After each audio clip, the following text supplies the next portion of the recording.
I want it on record. I like the Miss Marvel Disney Plus show. And I can tell as a writer, they cut the crap out of that show. That show has like 3 season finales in the course of its 6 episode run, or is it 8 episodes? I think it's 6. They have like 3 season finales in that story. There's like, I can tell this is meant to be a longer story, but they still, the actress who plays Kamala Khan is so endearing and so sincere, and her actual nerddom carries over so strongly. I love Iman. Iman is she's one of us. I say that fully. Iman is one of us fans, and it shows in how she acts. And this is what I mean by, and when I say storytelling, and I said this early on in the stream, storytelling is it's organic to every form of, because whether it's how you act, even how you act on stage, tells a story about your character. This is why Hugh Jackman is one of the greatest Wolverines of all time, because his facial act, it's not just his looks are on point, but it's his facial acting. Because Logan is not a man of many words. And if they had gotten anybody else to do the facial acting for Wolverine, I doubt they could have nailed it the way Hugh did. Hugh Jackman nailed the little details in like the fed upness in every movement, and it's like everything he did screamed that this is a weathered, tired, immortal man who was looking for something more than himself while trying to avoid trouble.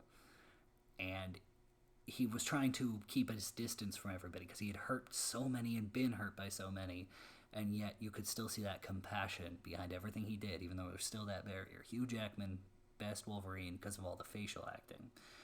And Iman, it's not just the facial acting, it's everything she does. The energy, so you can see how she moves her arms and her shoulders. She is just live. She is alive when she's playing Kamala Khan. And it's intoxicating. So even though there was a whole lot of heavy-handed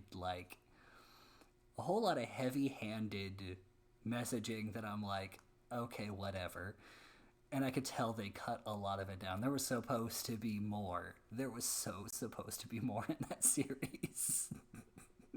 I'm sorry for laughing, but it's so true. Like, I can tell that they cut so much of the plot and so many character moments that never made it to screen. But I love the series anyway because Kamala is such a lovable character. And that's a part of why, guess what, like, I went to see the Marvels. And my wife was like, oh, it's going to be great. I'm like, it's going to be terrible. It's going to be really, really dumb.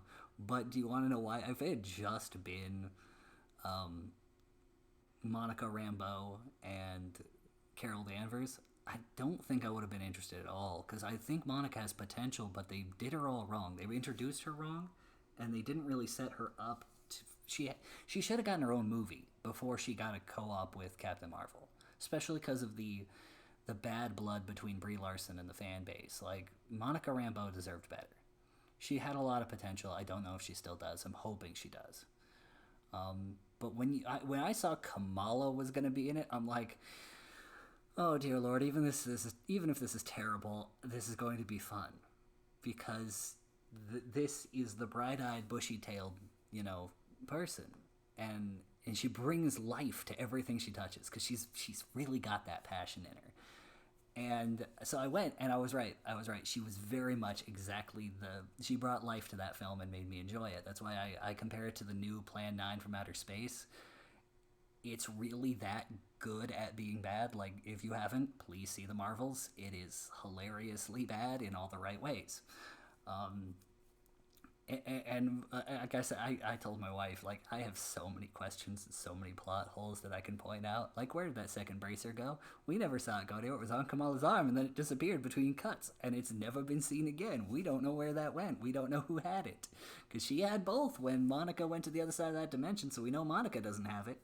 Where'd the other bracer go, Kamala? Did you give it back? I don't think you did. That sounds like a thing you would have wanted to keep, because you're a nerd.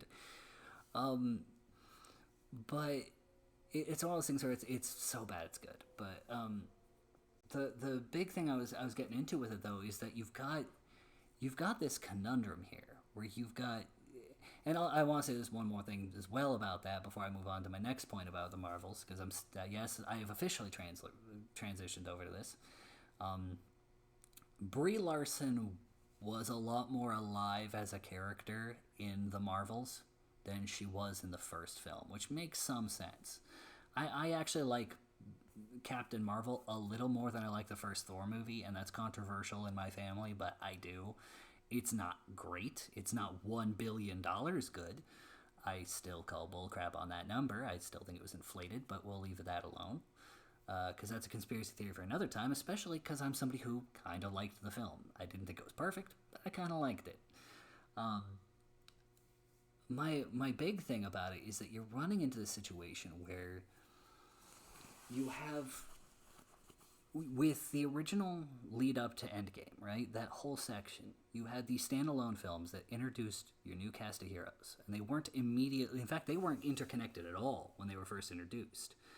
There were some end credit scenes, like they do with Shang-Chi. Like, whatever you think of Shang-Chi, there's plot holes there too. But okay, have a good one, Diamond. I'm going to keep talking till I finish up my recording. I'll probably keep going throughout the night, or until I get tired. Might actually not be too long after this.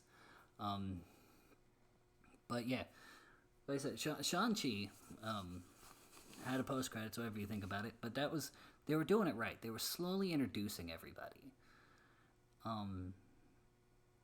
And as they slowly introduced everybody, in the original, they didn't have them initially cross over. They just had little hints here, little hints there. They let everybody breathe. Even when they made sequels, they let everybody breathe and exist in their own realm. They took their sweet time leading up to the first Avengers film. And now that there's been so many crossovers and so many interconnectedness across the whole setting, you got all these people who are under the impression, right, that this is just how you do things. That you gotta have everybody talk to everybody, because that's how it works. Okay, then explain the Eternals, where we now have a giant frozen god in the sea, according to what I've heard. I've never actually seen it. I don't know how to respond to that, even. Do I say that I wanted to see it? Because I don't think I did. I was interested in it, but I was waiting for it to come out, and then I heard that it was not what it should have been.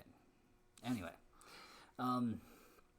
but that's the problem you're running into, and it's one thing I'm going to run into after Siegfried Saga too, is that you have this build-up, this scope that you've built up to. Now everybody's seeing it as this big thing. And you know what's even the problem with making the Hobbit movies after you finish Lord of the Rings? Everybody keeps thinking the next thing has to be bigger. And they don't understand that just like in life, not everything's bigger. You start off small, you build little small things, and then you build one big thing on top of all the small things. And as soon as you're done with that, you go back to making small things. You make new small things. Make your own little new small thing zone until you build up to another big thing. Because that's how you do it. You start small and you build your way up. So how do you get to there from a big point? Well, you have to have a falling action. You have to have some kind of acknowledgement of the fallout and then taper off. Which Ant-Man Quantumania could have been if you had done it properly. And I think Spider-Man Far From Home really was actually a good way to drop off after Endgame. I really do. I think Far From Home was pretty much a good drop-off after everything. Especially with the villain they chose. So, again, the Marvel series is just... There is so much going on with that. But I am really glad. I'm really glad that we got what we got. And it's why I'm glad I was able to walk away when I did. Same way I did with Pokemon, same way I have so many other things. And I'm still there, but I'm not as invested as I once was, so. But have a good night, Diamond. I'm probably gonna, I think I'll try and find some old Raws and put them up while I take a brief break, so. Anybody who's currently watching, hello, hi.